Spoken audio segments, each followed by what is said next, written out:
Magandang araw po mga minamahal naming mga opisyalis ng Lipa. Kami po, samahan ng mga district franchising ay lumalapit sa inyong tanggapan na kami ay pakinggan at lubos na maunawaan ang aming hinaing sa naging patakaran ng pagkakaroon ng aming prangkisa.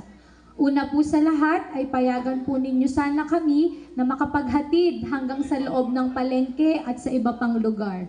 Dahil wala po kami lalong pagkita kung lilimitahan ng aming pagbiyahe. Mas magiging apektado po ang aming hanap buhay.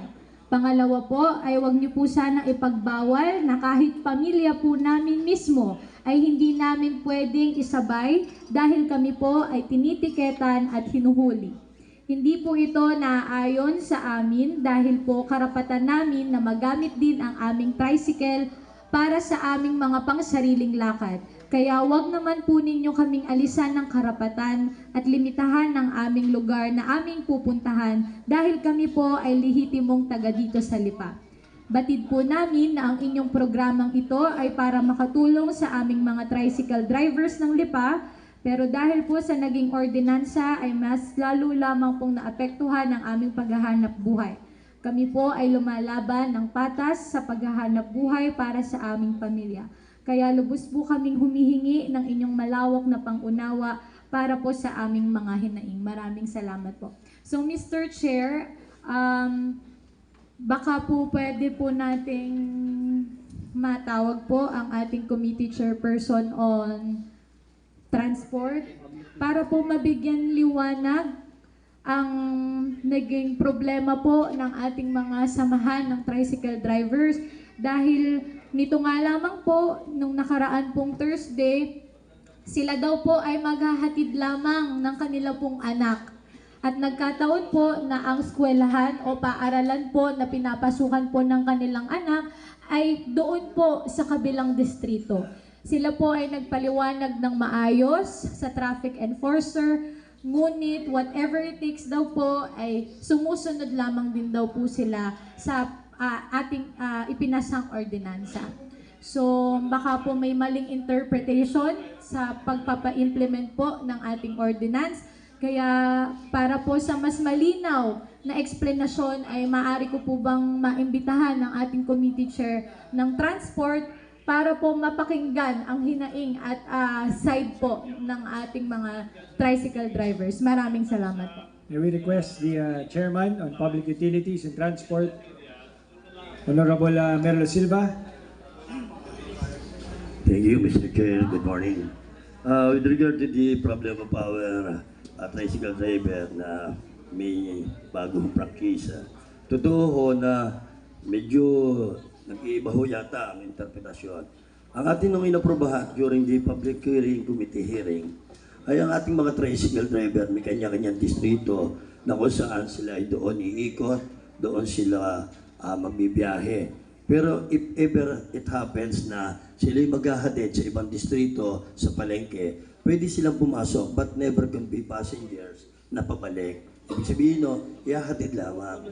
Ang nangyayari ho, Mr. Chair, ay hindi sila nakakapasok sa palengke at nagkakaroon ho ng misinterpretation. Pero ang paliwanag ho diyan ng TMD ay hindi pa ho nila alam at ginagawa pa ho nila ng paraan kung saan ho ang North District, kung saan sila sa palengke iikot, ganun din ang West, ganun ang South, ganun ang East District. Kaya sabi nga ho, medyo hinay-hinay lang muna at pagka naibigay na ho ang buong prangkisa, lahat na nagkaroon, saka ho nila ilalagyan kung saan ho yung pinaka-boundary or saan sila directamenting ho, hanggang dito lang kayo, ikot kayo doon. Pinaplano na ho. Pero ang nakakasakit ho dyan, ay parang nagbibigay parusa sa ating mga tricycle driver yung uhulihin na ihahatid lamang ang pasahero kahit sa ibang distrito hindi pwede. At padalwa, kahit ang sakay ay pamilya, hinuhuli rin. Kaya siguro Mr. Chair ay this coming Thursday, we will conduct a committee hearing on that for that particular subject matter. So we will call the attention of the TMD, lahat ng agency concern para po ma-resolve itong problema ito ng ating mga tricycle driver. At ito rin ho, ini-inform ko rin ho, Mr. Chair, na sa ngayon ho ay yung 2.5 na atin nung inaprubahan ay hindi pa ho na naiibigay lahat din. Dahil ho sa ang atin nung ibang tricycle driver ay ayaw magkaroon ng prangkisa. Ako'y nagtataka, Mr. Chair.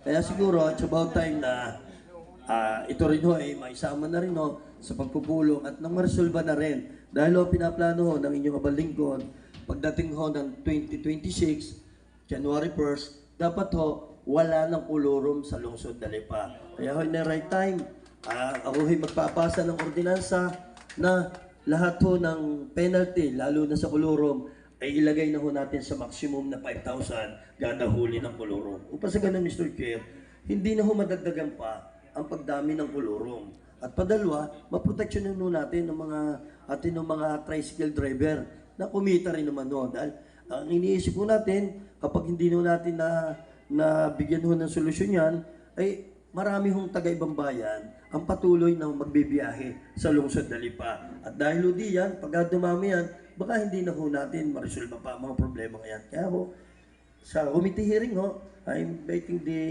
members of this council na umattend po para sa kalinawan, Mr. Chair. Okay, maraming salamat. The matter brought up ni Konsehal Benis Manalo at yung impormasyon na dagdag ni Konsehal Merlo Silva ay Public utilities. i-refer natin sa komitiba ng Public Utilities and Thank Transport. you, Mr. Chair. Thank you po. Mr. Chair, I would like to add lang po na nasa akin po yung listahan ng mga tricycle drivers po nating nahuli for the past few weeks. At narito rin po yung letter, ibibigay ko na lamang po Opo, sa ating committee chair. at iniimbita rin ho natin yung atin ng mga tricycle driver na umattend ho if Ng ever. public Huwebes, pwede po. I'm asking the Secretariat to schedule the committee hearing on Thursday, 9 a.m. Pwede po. Open pa po. Check lang daw. Sige. Check lang. Ayun po. Iniimbita ho kayo. Thank you, sir. Thank you, Mr. Chair. Salamat. Padadalhan po kayo ng invitation po for public hearing at sana po ay maka-attend po kayo para po yung inyong mga suggestions, recommendations at ang inyong pong mga hinaing ay maparating po natin sa ating committee chair at magawan po natin ng paraan.